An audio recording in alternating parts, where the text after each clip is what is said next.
All right, folks, this is Harris Sultan.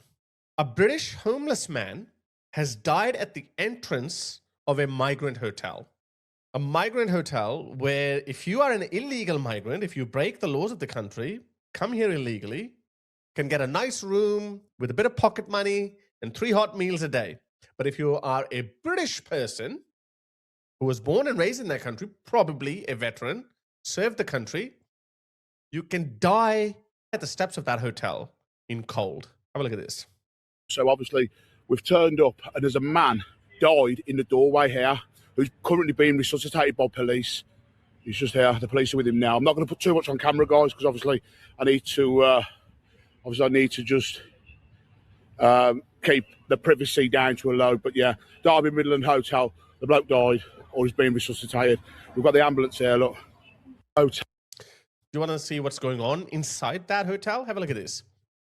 Derby Midland Hotel, where Sudanese national Umar Mohammed, an illegal, documented his journey across the channel and then filmed himself in this hotel throwing cash around the room. That's him.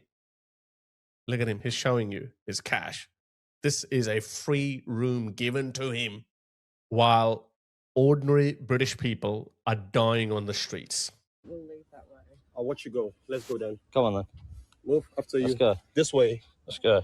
This way. Do not put your hands on me. Tell you This that. way. I can put mine on you if you're pushing me. Don't push on me. Please go away. That way. These kind of ungrateful people, they're getting 3 meals a day. They're getting a room with that attitude, totally ungrateful, while ordinary Brits are dying on the streets. This is a clown world. It's very hard to believe, guys. Go then. Look at all these bikes. Look. There you go. The migrant delivery driver making a mockery of Britain's asylum system. Sudanese national who posed for photos by the Eiffel Tower boasts about illegally earning cash in the UK by brazenly spraying £10 and £20 notes in taxpayer-funded hotel. I could go on and on. What are you getting in return? This is Manchester. Have a look. Can't see a single Brit here. Maybe there's some Brits here, but most of it is not Brits. It's not native Brits. Causing havoc. Is that what you want for your future? How is that good by any standard? How can anyone want their countries to be turned into these dump holes? Just so angry. Moreover, so what these guys do when they got nothing to do, when they're fed, they're housed, they go out in the middle of the night and harass British girls. He's walking towards me. He's actually walking towards me. She's scared. This guy is walking towards her, and look what he's going to ask her. Hi. What? You want to get to know me? Give me my number. I know you're scared if I get you. Say, oh, is this can I get your number? No, thank you. She was lucky. This was a harmless interaction, although very confronting. But what's going to happen to the next girl? Like that 12-year-old girl who was brutally raped by 2 Afghan men. They actually become more brazen when they are in groups, when they're more than one. So let me make a prediction. There are currently 1.2 to 1.5 million illegal migrants living in the UK. The next general election is not until 2029. So by 2028, Keir Starmer is going to turn all these illegal migrants into citizens. I would have refrained from making that prediction despite thinking that they could do it, but I was like, maybe they can't do it. But they have just done that in Spain. Look at this. This is Pedro Sanchez, Spain's prime minister. He has just legalized 500,000 illegal migrants with the sole purpose to win over their votes, to make a mockery out of Spanish democracy. If you think that they're not going to do that in Britain or in Australia, they try to do that in America. Remember that no ID required for voters? Anyone can go in and vote. The left knows that they're losing. So this is their answer to win over new votes. Have a listen to him. Yes, my country has offered a path to regulate 500,000 undocumented migrants. 500,000 illegal migrants. A pathway to Spanish citizenship. 500,000 people we live with every day. At the market, on the bus, at our children's school. People who care for our parents, work in the fields, who have built hand in hand with us the progress of our country. People who were already here, already part of our lives. Some say we've gone too far, that we're going against the current. But I would like to ask you. These are the people you're looking on your screen. These are the people he's saying are going to be Spanish citizens. They're working, they're serving the community. Yeah, right, they are. When did recognizing rights become something radical? When did empathy become something exceptional? Suicidal empathy. It is no longer a conspiracy theory anymore. Every single country you look at that has mass imported people from third world countries, they have become welfare dependent. Every single country you look at, every single country.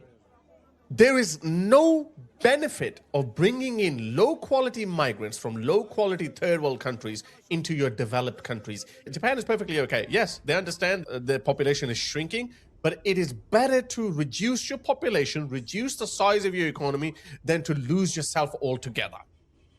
Much respect for Japan. Spain is above all a welcoming country, and this is the path we choose: dignity, community, and justice. They can say that with a straight face.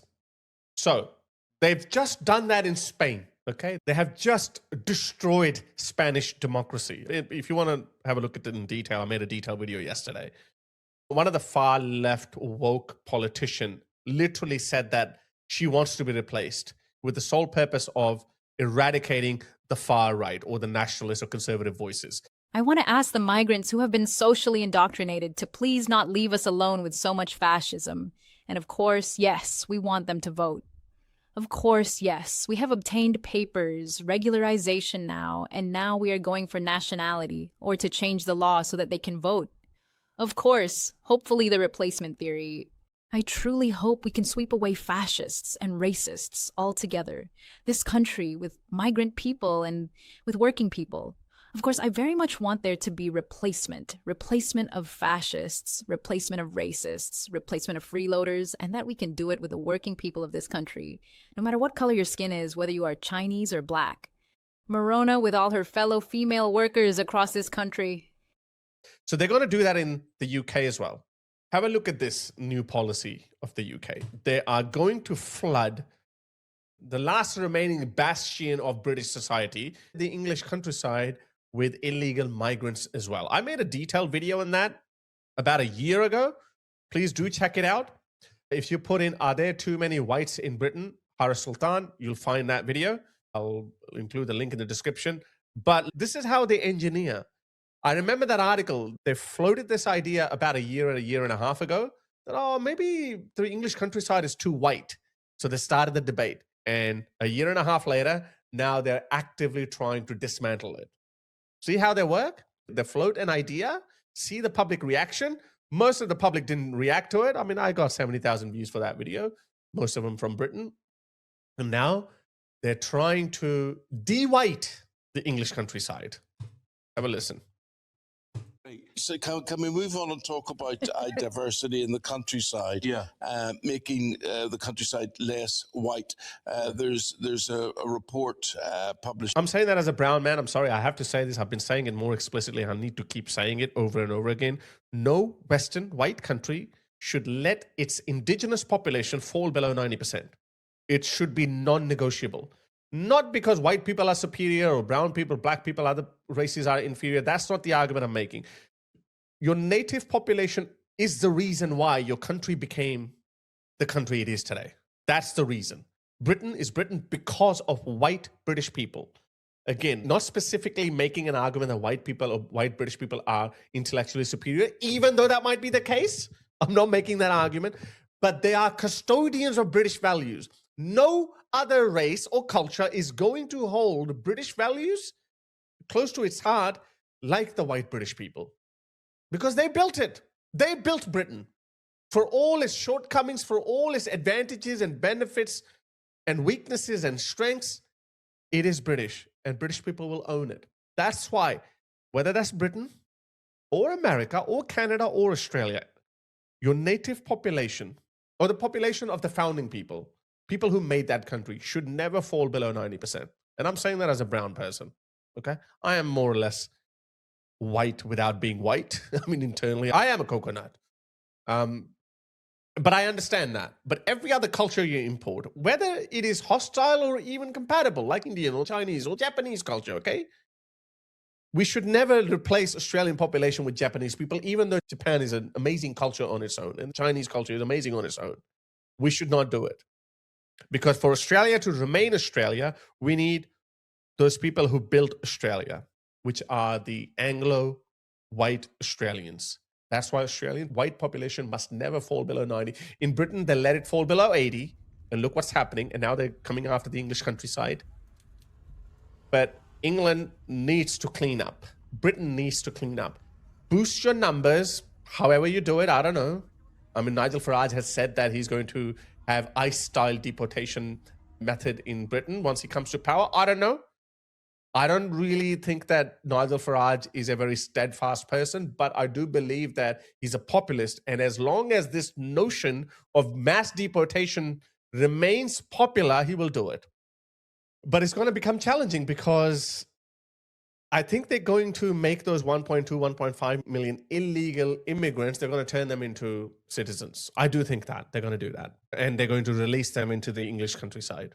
Today, an advisory report that various strategies to attract more ethnic minorities to reflect a multicultural nation. Isn't this social engineering? Why do you say that as though it's a flex? It ain't a flex. It's been proven beyond doubt.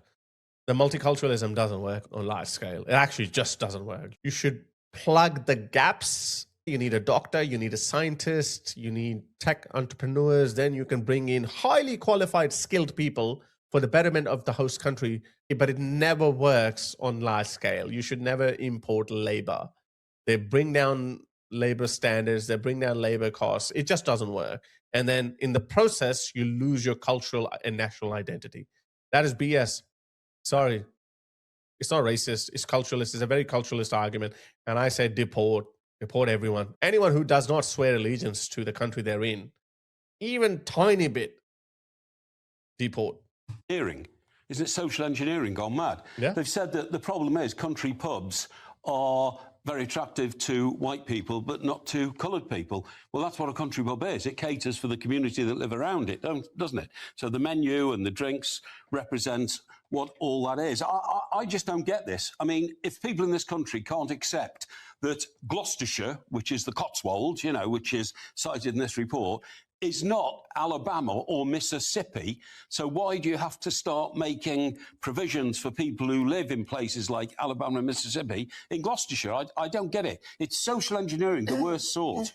The thing is with this story, Scarlett, I don't know a single a black person or Asian person. I live in Tower Hamlets. I mean, it's like, lots of people from different diversities. They don't care. They've never said to. I've never had a conversation with anyone. You know what? That's actually a very interesting point. It's actually true. Muslims or these illegal migrants did not ask for these welfare. I mean, do you remember any protests from migrants that, hey, we need universal credit, we need Centrelink payment? In Australia, we have Centrelink payments. Nobody asked for it. Yeah, once you give it to them that, hey, you're going to have $1,200 a fortnight, yeah, all right, I'll take it. Once you give it to them, then they'll take it. But nobody actually asked for it, even in America. I don't think any of these illegal migrants actually asked for these Medicare or whatever they have in America. Nobody asked for it. It's the lefties, they keep doing it. Driven by their own lofty ideals of looking after the needy. They're not even asking for it. I really want to go to the Cotswolds, but I feel like I can't because I'm black. Yeah, I've been up and down the UK. Beautiful country. I loved the countryside. I've been to Shakespeare Village. I've been to Canterbury. I've been to so many places. And you go there, it's beautiful. Beautiful, smiling people. Smiling people. They actually smile at you. You don't see people smile at you in London. Walk through East London, walk through Tower Hamlets, walk through Ilford or any of those crappy areas. You see these really angry faces. You go through the English countryside. It's beautiful. Everyone smiles at you. Everyone's like, hey, I love it. This is how Australia used to be. Anyway, screw this. So the video is getting really long, but it's going to happen, guys. Don't think that something unusual happened in Spain. This was the first step. In Spain, they've done it. Now they're going to do that in Australia, in the UK. They're going to do that everywhere. And they're going to do that in America as well when Trump is gone. So, dear Americans, please, this is no time to be complacent. I know right now you might think you're doing better, which you are. Thankfully, you have President Trump and these distractions, Jeffrey Epstein and blah, blah, blah. Once Trump is gone, you're also in the same boat. We are all screwed, which is the reason why, while they're setting their plans into motion, we have to set our plans into motion, which is uniting like-minded voices. Get on X. Get more involved.